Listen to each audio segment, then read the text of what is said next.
Even as Buhungu Stadium beckons on Friday, 31st December 2021, Francis Atwoli, the Secretary General of KOTU, has released a bombshell.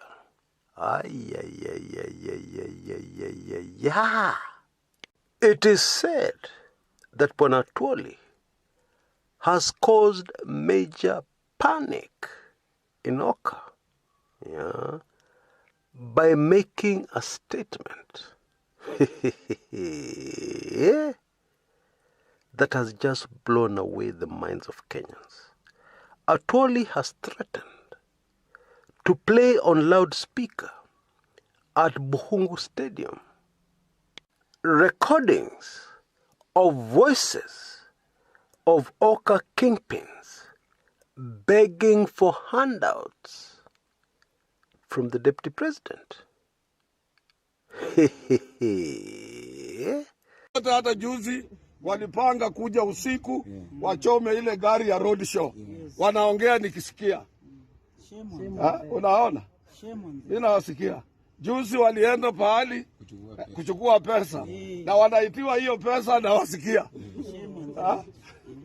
Very little money. Hata sio pesa mtu anaweza kupatia uende ukosi kisanga. Na tena wanaonywa, wanasema wewe chukua hii pesa. Kama kitu hapana fanyika wewe utaona hii mpambo. And I'm listening to them. Na siku hiyo nitafungua hiyo sauti zao mtasikia. On 31st, I will put their voices on a loudspeaker, on a public address system, so that those people will be here, will be able to listen to Luya traitors. Wale watu wanauza nyinyi. Hata mtasikia wengine wakibageni, wengine wakipatiwa appointment. Na sauti zile mnajua mtacheka. On 31st mtacheka sana. Siku hiyo ndio mtatoka hapa mkisema huyu huwezi chagua. Now. Does Atwoli want to become another Sonko? You know Sonko, Mike Sonko, the immediate former governor of Nairobi County, has made a name for himself, with his audios and video clips, which he has been releasing in quick succession. Well, now they've stopped. But when those releases were ongoing, there were so many people in Kenya who could not sleep. Now, there are many who are doubting whether Bwana Francis Atwoli actually has such recordings in his possession. Surely, the Oka principals cannot be so careless as to do such negotiations in a place that is less than super secure, if any such negotiations ever took place. But what we know is that Atwoli has been very consistent in bashing Oka. Atwoli has been very consistent in telling us that Oka is actually a kiosk, for generating funds, making money. He has emphasized that Oka has nothing to do with a better Kenya, has nothing to do with fighting for a better life for ordinary Kenyans. They're just selfish, according to Atwoli. Now, unfortunately, in the event that Oka are completely innocent of these allegations and accusations from Francis Atwoli, very unfortunately, they have done nothing that would convince Kenyans Atwoli may not be telling the truth. Indeed, many of the actions have only served to remind Kenyans of what Atwoli has been saying. They have only served to convince Kenyans further that what Atwoli may be saying needs to be looked at because there could be some truth in it. Surely, As a seasoned politician, when somebody makes such attacks against you, whether they're true or not, you must defend yourself. You must reposition yourself, and create an image that is the exact opposite of what your political opponents and enemies are saying. But this is not what Oka has done. In my opinion, people like Musalia Mudavadi and Kakamega Senator Cleophas Malala seem to be working very hard to actually end their political careers forever, especially over the way they have been carrying themselves and behaving concerning the upcoming Buhungu meeting, which has been called by Papa Atwoli, as Wananchi lovingly call him. The meeting at this very famous stadium is supposed to make a declaration, to give Luyas a direction, if I'm going to use the exact words of Watwoli, concerning how they will vote, how they will campaign in the 2022 presidential race.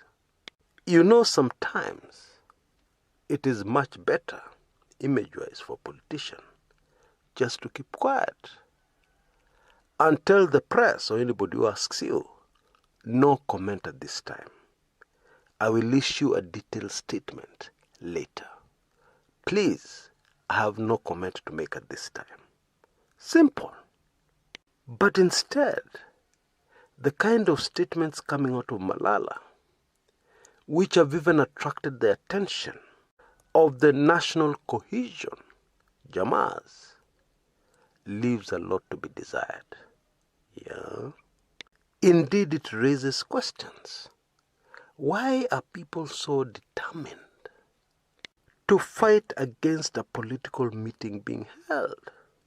Why are people going out of the way to issue such biting remarks against a political gathering? Why? Is somebody paying somebody to speak in a certain way? This kind of politics reminds me very much of the days of Mama na Baba, Kanu.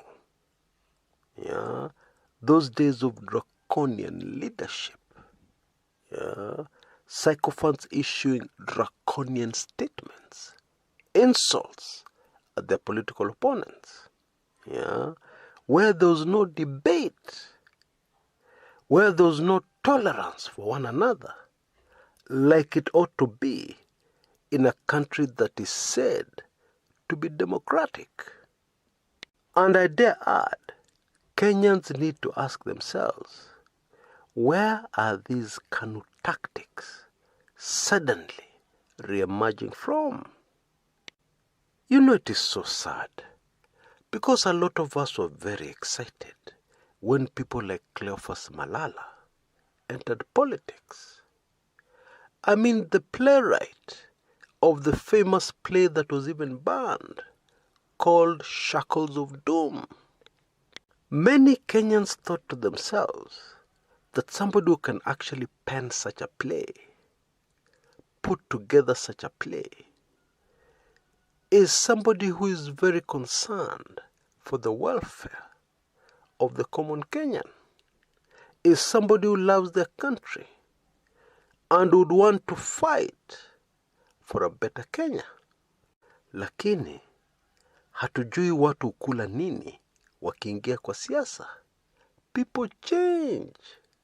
Very idealistic people with great ideas enter politics and they change. They become even worse than the other politicians whom we don't expect much from. About 2 weeks ago, a very trusted, reliable source of information for me approached me and started firing barbs at me. They told me, Who gave you the idea that Honorable Musalia Mudavadi is working with the Deputy President?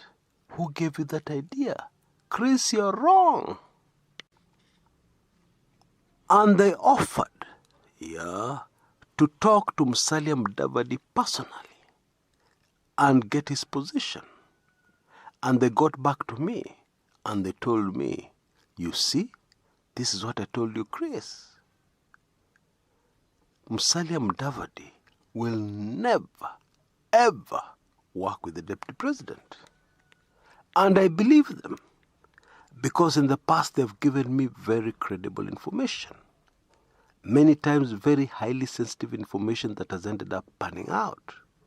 And I even did a video on this channel based on that information I had received from this man. But I'm afraid from where I sit now, I have big doubts as to whether that information was accurate. Because the behavior of one Musalia Mudavadi, in fact, even recently said that we should expect Musalia Mudavadi going forward to be extremely unpredictable. Gosh, what does that even mean? Does any voter want a politician who is unpredictable? Does that expression come anywhere near the kind of politician Kenyans would want to look up to? But actually, when you think about it, that is exactly how Musalia Mudavadi has been behaving for a long time. Very unpredictable. And this is clearly his political strategy. But to what end? What would be the end game of being an unpredictable politician? Being unpredictable is very good in sports. Like if you're a striker, if you're unpredictable, the other team can't read your moves. That makes sense. But in politics, how? Educate me, please, somebody. Maybe there's something huge I'm missing here. Now, reading the politics over the upcoming Buhungu meeting, it is very clear that some politicians are fighting tooth and nail to frustrate, make sure that that meeting will not be successful. Now, which politicians are these? What side of the political divide is this that is fighting the meeting at Buhungu?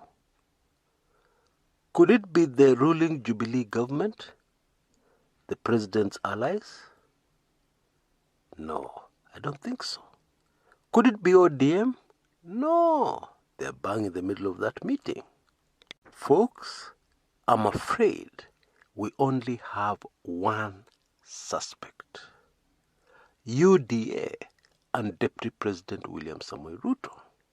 And we can clearly see what UDA would have to gain by ensuring that the Buhungu meeting is not a success. And so, following this line of thought, would it be true to also say that Senator Malala and Musalia Mudavadi are fighting for the same cause, the cause of UDA? And therefore, would it be true to say that these two individuals are as good as already being banged inside UDA? Because they're already fighting for the interests of UDA in Western Kenya?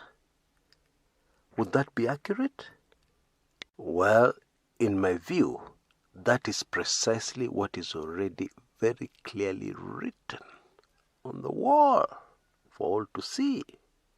I mean, these people are not hiding their venom against the Buhungu meeting. These people are using UDA tactics because we know that UDA are using KANU tactics. Many of their political strategies remind us of Moi's draconian KANU. And that is a fact. And don't get me wrong, There's nothing wrong with anybody joining UDA. There's nothing wrong with Musalia Mudavadi and Senator Malala joining UDA. It is their right. It's not illegal. However, the right thing to do would be to make it crystal clear. Tell Kenyans. Don't pretend. Yeah, just come out and put your cards on the table so that Kenyans know precisely who they're dealing with. This maneno of being unpredictable just won't cut it. Until next time, this is Chris Kumekucha.